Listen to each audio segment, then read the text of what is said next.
പഴയ നിയമത്തിൽ ജനം യഹോവയെ ഞങ്ങളെ വിശുദ്ധീകരിക്കണമേ എന്ന് പ്രാർത്ഥിച്ചപ്പോൾ യഹോവ എന്ത് ചെയ്തു? വിശുദ്ധിയുടെ ഒരു ഹോൾസെയിൽ ബിസിനസ് തുടങ്ങി. എവിടെ? നിങ്ങളുടെ ആത്മാവിൽ.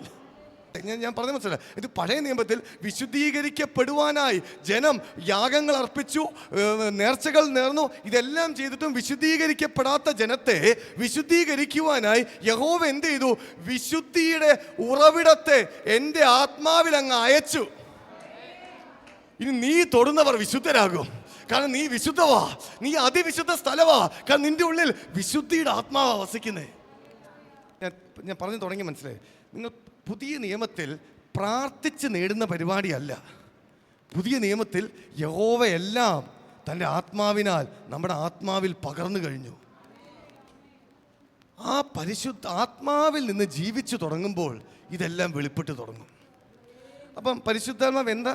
ജീവൻ്റെ ആത്മാവാ. പരിശുദ്ധാത്മാവ് എന്താ? വിശുദ്ധിയുടെ ആത്മാവാ. പരിശുദ്ധാത്മാവ് ജീവൻ്റെ ആത്മാവാ, പരിശുദ്ധാത്മാവ് വിശുദ്ധിയുടെ ആത്മാവാ. റോമർ 1:5 ആ വാക്യം ഒന്നും കൂടി വായിക്കാം നമുക്ക്. റോമർ 1:5. ജഡം സംബന്ധിച്ച് ദാവീദിന്റെ സന്തതിയിൽ നിന്ന് ജനിക്കുകയും മരിച്ചിട്ട് ഉയർത്തെഴുന്നേൽക്കിയാൽ വിശുദ്ധിയുടെ ആത്മാവ് സംബന്ധിച്ച് ദൈവപുത്രൻ എന്ന ശക്തിയോടെ നിർണയിക്കപ്പെടുകയും ചെയ്തിരിക്കുന്നവനാണ്. ദൈവപുത്രൻ എന്ന് വിശുദ്ധിയുടെ ആത്മാവ് സംബന്ധിച്ച് ദൈവപുത്രൻ എന്ന ശക്തിയോടെ നിർണയിക്കപ്പെടുകയും ചെയ്തിരിക്കുന്നവനാലല്ലോ. അപ്പൊ പരിശുദ്ധാത്മാവ് ജീവന്റെ ആത്മാവാ, പരിശുദ്ധാത്മാവ് വിശുദ്ധിയുടെ ആത്മാവാ. ഇന്നും പാപം നിങ്ങളുടെ ജീവിതത്തിൽ യാഥാർത്ഥ്യമാണ്. ഇപ്പം നമ്മൾ പലപ്പോഴും എനിക്ക് ദേഷ്യം നിയന്ത്രിക്കാൻ പറ്റുന്നില്ല. ചിലർ പറയും എനിക്ക് ദേഷ്യം നിയന്ത്രിക്കാൻ പറ്റുന്നില്ല, എനിക്ക് കണ്ണുകൊണ്ടുള്ള പാപത്തെ നിയന്ത്രിക്കാൻ പറ്റുന്നില്ല, എനിക്ക് എൻ്റെ നാക്കിനെ നിയന്ത്രിക്കാൻ പറ്റുന്നില്ല, എനിക്ക് എൻ്റെ അഹങ്കാരത്തെ നിയന്ത്രിക്കാൻ പറ്റുന്നില്ല, എനിക്ക് സ്നേഹത്തോടെ ഇടപെടാൻ പറ്റുന്നില്ല. നമ്മൾ പലപ്പോഴും സ്ട്രഗിൾ ചെയ്യുന്ന പല മേഖലകളാണ് ഇതെല്ലാം. ഇന്ന് പകൽക്കാലം പ്രിയമുള്ളവരെ, നമ്മൾ മനസ്സിന് വിശുദ്ധിയുടെ ആത്മാവ് എൻ്റെ ആത്മാവിലുണ്ട്. ജ്യോതി സിസ്റ്ററെ, കറണ്ട് കമ്പിയിൽ കൈ കൊടുത്താൽ എന്താ നമ്മുടെ കയ്യിലേക്ക് ഒഴുകുക? കറണ്ടല്ലേ? അല്ലേ? സംശയമില്ലല്ലോ. കറണ്ട് 11 kV ലൈനിൽ നിങ്ങൾക്ക് എന്തെങ്കിലും സംശയമുണ്ട്, 11 kV ലൈനിൽ പോയി തൊട്ടാൽ മതി. എന്ത് നിങ്ങളുടെ ശരീരത്തിലേക്ക് ഒഴുകും? കറണ്ട്. അത് അപ്പം അറിയും. അങ്ങനെയെങ്കിൽ അറിയാൻ പോലും ഇതുണ്ടാവില്ല, അപ്പം തീരും. അങ്ങനെയാണെങ്കിൽ വിശുദ്ധിയുടെ ആത്മാവിന് കൈ കൊടുത്താൽ നിങ്ങളുടെ ജീവിതത്തിലേക്ക് എന്തൊഴുകും? വിശുദ്ധിയെ ഒഴുകത്തുള്ളൂ. വിശുദ്ധിയുടെ ആത്മാവുമായി നിങ്ങളൊന്ന് ബന്ധപ്പെട്ട് നോക്ക്. നിന്റെ ജീവിതത്തിൽ വിശുദ്ധിയുടെ ഒരു ഡാം തുറക്കും. Hallelujah, hallelujah, hallelujah, hallelujah. ഇത് അറിഞ്ഞ് ചെയ്യേണ്ട കാര്യമല്ല. ഇതൊക്കെ അങ്ങ് തൊട്ടാ മതി, ഇതങ്ങ് ഒഴുകി തുടങ്ങും. ഈ വിശുദ്ധിയെ കണക്ട് ചെയ്താൽ മതി, ഇത് ഒഴുകാൻ തുടങ്ങും. ഈ വിശുദ്ധിയുമായി ബന്ധപ്പെട്ടാൽ മതി, ഇത് ഒഴുകാൻ തുടങ്ങും. അതുപോലെയാ ജീവനുമായി ഒന്ന് തൊട്ടാൽ ജീവൻ ഒഴുകി തുടങ്ങും. എനിക്ക് പാപത്തെ നിയന്ത്രിക്കാൻ പറ്റുന്നില്ല എന്ന് ഇനി ആരും പറയരുത്. കാരണം എന്താ? വിശുദ്ധിയുടെ ഉറവിടമാ എൻ്റെ ആത്മാവിൽ. വിശുദ്ധിയുടെ ഹോൾസെയിൽ ബിസിനസ്സാണ് നിന്റെ ആത്മാവിൽ നടക്കുന്നേ. അവിടെ പോയി ഒന്ന് കയറി നിന്നാ മതി, വിശുദ്ധി ഒഴുകി തുടങ്ങും.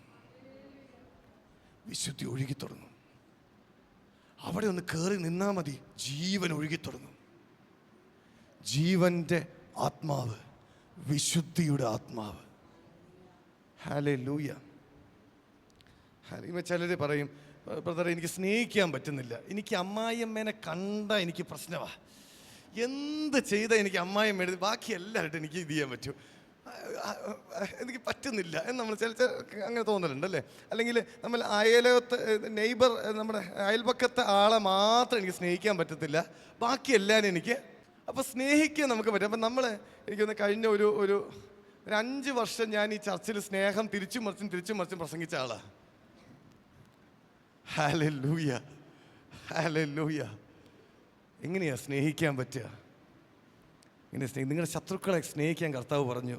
നിങ്ങൾ ഉപദ്രവിക്കുന്നവർക്ക് വേണ്ടി പ്രാർത്ഥിക്കാൻ പറഞ്ഞു. നിങ്ങളെ ശപിക്കുന്നവരെ അനുഗ്രഹിക്കാൻ പറഞ്ഞു. എങ്ങനെയാണ് ഇത് പറ്റുക? ഇപ്പം ചിലരോടൊക്കെ നമ്മൾ ഈ വാക്യമൊക്കെ പറയുമ്പോൾ, എൻ്റെ ബ്രദറെ അതൊന്നും എന്നോട് ഈ കാര്യങ്ങളൊന്നും ഇതൊന്നും എന്നെക്കൊണ്ട് പറ്റത്തില്ല അല്ലേ? ഈ സ്നേഹിക്കാൻ ഇത് മാത്രം എന്നോട് പറഞ്ഞു, വേറെ ബാക്കി എന്ത് പറയാൻ ഞാൻ ചെയ്യാം, ഇതെനിക്ക് പറ്റത്തില്ല. ശരിയാ, നമ്മളെ കൊണ്ട് പറ്റത്തില്ല. കർത്താവ് പറഞ്ഞ ഒരു കാര്യവും നിങ്ങൾ ആരെ കൊണ്ടും പറ്റത്തില്ല. കർത്താവ് സ്നേഹിക്കാൻ പറഞ്ഞു. ആരെ സ്നേഹിക്കാൻ? ശത്രുവിനെ സ്നേഹിക്കാനാണ് പറഞ്ഞത്. നമ്മളെ കൊണ്ട് പറ്റത്തില്ല. കർത്താവ് പറഞ്ഞു, ഞാൻ വിശുദ്ധനാകുന്നത് പോലെ നിങ്ങളും വിശുദ്ധരാകുവിൻ. ഇനി ഇതൊരു 1000 വട്ടം പ്രസംഗിച്ച് വിശുദ്ധരാകുമോ? വിശുദ്ധരാകാൻ പറ്റത്തില്ല പ്രിയമുള്ളവരെ. പക്ഷെ അതിനൊരു വഴിയുണ്ട്. എന്താ വഴി? വിശുദ്ധിയുടെ ആത്മാവുമായിട്ട് കണക്ട് ചെയ്താൽ മതി. വിശുദ്ധിയുടെ ആത്മാവിൽ ജീവിച്ചാൽ മതി, വിശുദ്ധരാകും. അപ്പോൾ ഈ ചില ആൾക്കാർക്ക് ഈ മർമ്മം പിടികെട്ടാത്തപ്പോൾ ഇവരെന്ത് ചെയ്യും? എന്നാൽ ശരി വിശുദ്ധരായേക്കാന്ന് വിചാരിച്ചെങ്കിൽ വിശുദ്ധരാവാനൊരു ശ്രമം തുടങ്ങും. ഉപവസിച്ച് വിശുദ്ധരാവാൻ ശ്രമിക്കും, അല്ലെങ്കിൽ കണ്ണ് കെട്ടി വിശുദ്ധരാവാൻ ശ്രമിക്കും, യൂട്യൂബ് അൺഇൻസ്റ്റാൾ ചെയ്ത് വിശുദ്ധരാകാൻ ശ്രമിക്കും, സ്മാർട്ട് ഫോൺ ഉപയോഗിക്കാതെ ചെറിയ ഫോൺ മാത്രം ഉപയോഗിച്ച് വിശുദ്ധരാകാൻ ശ്രമിക്കും. പിന്നെ ഇങ്ങനെ പല പല വെള്ള ഇട്ട് വിശുദ്ധരാകാൻ ശ്രമിക്കും, ഹവായി ചെരുപ്പിട്ട് വിശുദ്ധരാകാൻ ശ്രമിക്കും. എന്നാൽ ഇതെല്ലാം ചെയ്താലും ഹൃദയത്തിൽ എന്താ?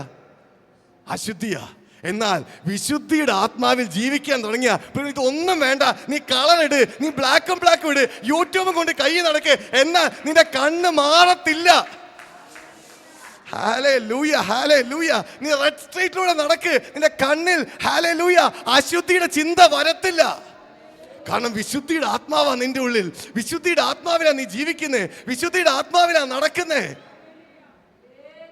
ഹല്ലേലൂയ.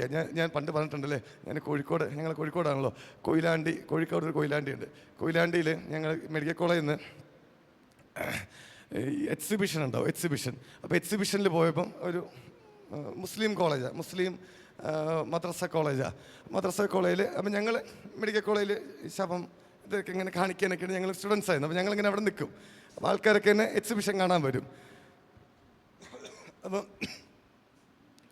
ഞാനിങ്ങനെ നോക്കിയപ്പം ഈ ഒരു വലിയ എന്താണ് ഒരു 2 പാർട്ടീഷനായിട്ട് തിരിച്ചിരിക്കുക. ഒരു വലിയ തുണി കെട്ടി, കറുത്ത തുണി കെട്ടി 2 പാർട്ടീഷൻ തിരിച്ചിരിക്കുക. എന്തിനാ വെച്ചാൽ ഒരു വശത്തൂടെ ആണുങ്ങൾ, മറ്റേ വശത്തൂടെ സ്ത്രീകൾ. സ്ത്രീകളും ആണുങ്ങളും എന്ത് ചെയ്യാൻ പാടില്ല? ഒരേ സൈഡിലൂടെ പോകാൻ പാടില്ല. കാരണം എന്താ?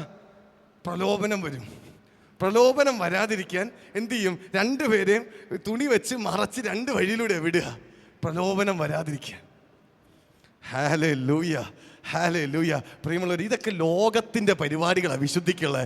എന്നാൽ ദൈവത്തിൻ്റെ ഒരു പരിപാടിയുണ്ട്. ആ പരിപാടിയാ വിശുദ്ധിയുടെ ആത്മാവ് നമ്മുടെ ഉള്ളിൽ വരുമ്പോൾ നീ വിശുദ്ധനായി തീരും. നിന്റെ ഹല്ലേലൂയ. നിന്റെ കണ്ണിനെ നമുക്ക് നിയന്ത്രിക്കാൻ പറ്റത്തില്ല, നാവിനെ നമുക്ക് നിയന്ത്രിക്കാൻ പറ്റത്തില്ല, ചിന്തകളെ നമുക്ക് നിയന്ത്രിക്കാൻ പറ്റത്തില്ല.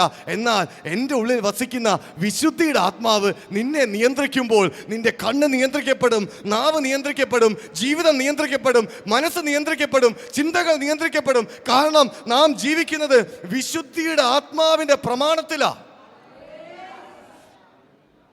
Hallelujah, hallelujah.